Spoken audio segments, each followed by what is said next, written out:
Shalom, apa kabarnya saudaraku sekalian? Kiranya kasih Tuhan Yesus menyertai kita. Sebelum kita menyambut sapaan firman Tuhan, mari kita saat teduh sejenak.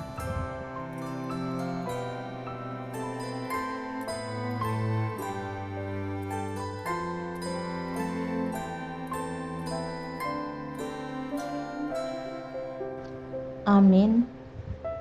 Sapaan firman Tuhan untuk kita hari ini tertulis dalam kitab Yohanes 14 ayat 1. Demikianlah dikatakan, janganlah gelisah hatimu, percayalah kepada Allah, percayalah juga kepadaku.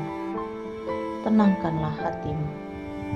Dalam perjamuan malam terakhir, Tuhan Yesus mengatakan secara tersirat bahwa melalui Yudas dia akan dijual, ditangkap, diadili, disiksa, dan disalibkan. Pada saat yang sama, dia menyatakan bahwa Petrus menyangkalnya sebanyak 3 kali. Apa yang dikatakan pada malam itu sudah pasti membuat hati para murid menjadi sedih dan gelisah membayangkan siapa yang akan menjadi giliran berikutnya, disingkapkan kesalahannya, dan apa yang akan terjadi setelah Tuhan Yesus tak ada. Dia paham betul bagaimana perasaan para murid ketika mendengar dia menunjukkan perlakuan yang dilakukan oleh beberapa orang di antara mereka.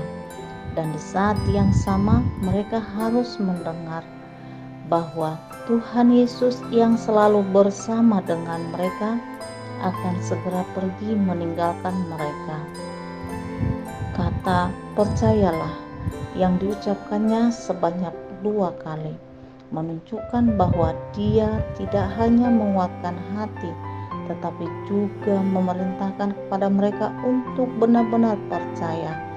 Dengan percaya mereka dapat memandang jauh ke depan bahwa memang benar kepergiannya untuk menyediakan rumah bagi mereka hingga pada waktu yang telah ditentukannya.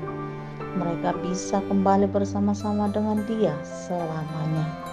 Seringkali kita menutupi perbuatan daging yang kita lakukan, baik melalui pikiran, perkataan, maupun perbuatan baik, dilakukan secara sengaja maupun tidak, dengan aktif melayani di gereja atau tempat yang sudah dia percayakan pada kita. Kegelisahan muncul karena sudah pasti akan dimarahi orang tua, kehilangan sahabat, kehilangan pekerjaan, dikeluarkan dari sekolah atau kampus, diskorsing dari pelayanan, kecelakaan, masuk rumah sakit, bahkan masuk penjara. Janganlah gelisah dan kecut hati, melainkan percayalah bahwa dia akan memberikan kita kekuatan dalam menghadapi itu semua. Dia mengasihi kita dan tak ingin jika pada akhirnya kita tidak bisa menempati rumah yang sudah dia siapkan bagi kita di surga. Kita bukanlah anak-anak gampang.